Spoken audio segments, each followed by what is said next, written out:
Hi, so we had completed our first lesson that was regarding the exposure and very basic things about the digital camera and the differences between a digital camera and SLR camera. Now in this lesson I will tell you few more details about the difference between soapbox or a small digital camera and SLR camera, and I'll also tell you the different modes over here.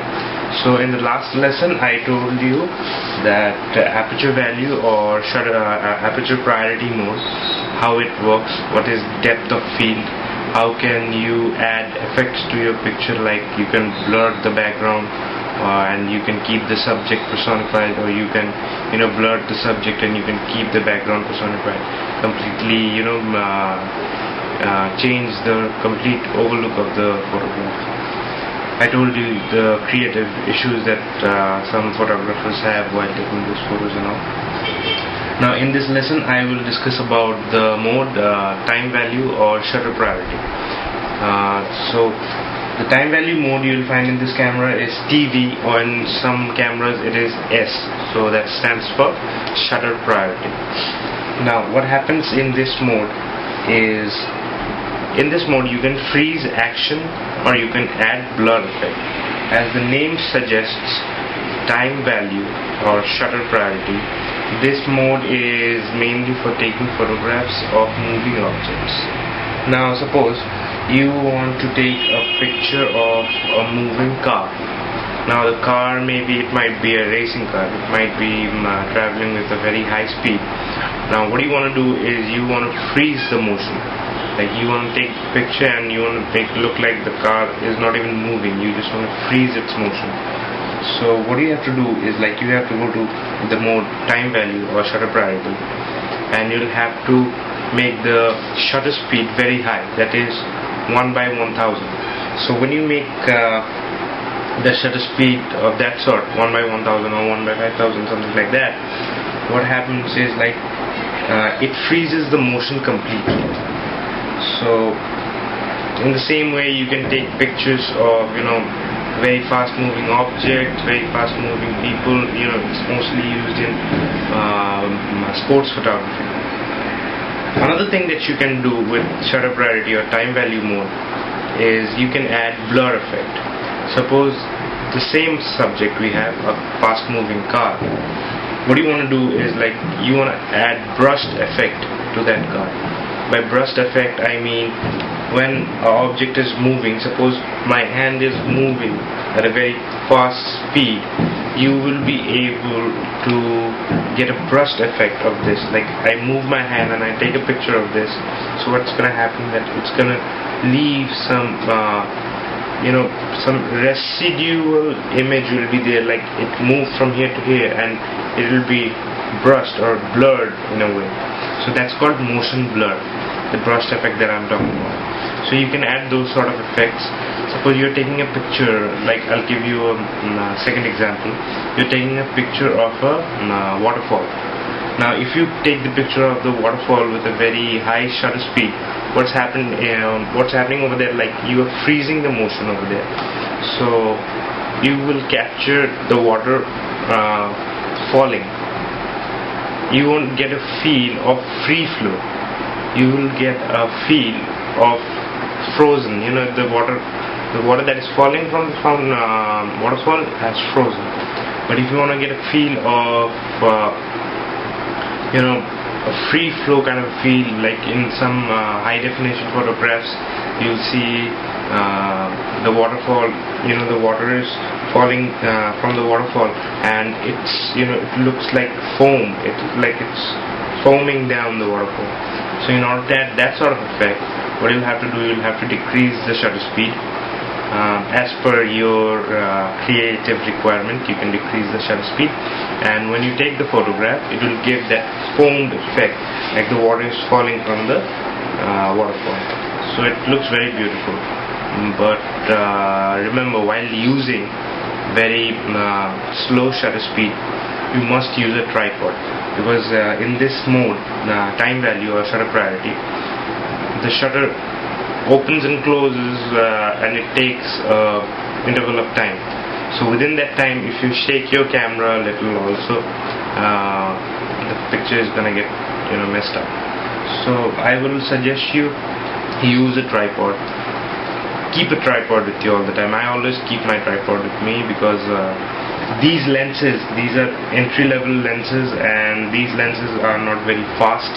And in the time value or shutter priority mode, your pictures, if you do not have proper illumination around you, like if you do not have proper light, if you're shooting in dim and dark places, then shutter priority or time value mode can be a pain, because your pictures will come dark, even if you're taking it in really fast shutter speed or very slow. Your things are going to come dark, because it allows this mode allows very less light into the camera through the lens. So use a tripod, and if you're doing fast photography in very dim light, then you will have to buy a fast lens. So I will explain that in the a little later. So use a tripod. If you have proper illumination, you're taking a picture of a waterfall and you want to add that foaming effect to that waterfall. So what you have to do is you want to add blurred effect to the cars moving. Sometimes you can also you'll see pictures that lights, they look like laser lights, the back lights or the brake lights of the car. So what photographers basically do, they decrease the shutter speed. They take a picture of moving cars at night, and it looks like the lights are moving, like the lights are like lasers. So it happens like the shutter opens and closes really slow, so the light instead of freezing the motion of the light, it takes a picture like the light moves around. So you can take beautiful photographs with shutter priority or time value mode. Now I think that is almost it for shutter priority or time value. Aperture value or aperture priority I explained to you in the first lesson. Now if you have really good expertise, you have played around with your SLR a lot, then I can suggest you that you can use the manual mode.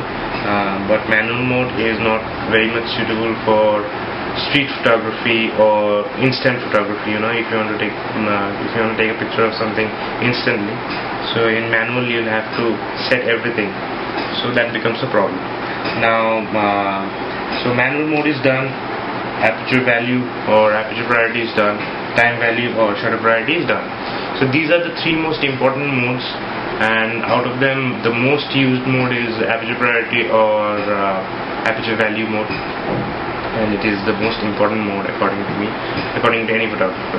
Manual mode, you can use it as per your requirement, and same is the case of time value. And avoid using the automatic mode. It's like it sets the exposure automatically and everything, but you will not get creative photographs.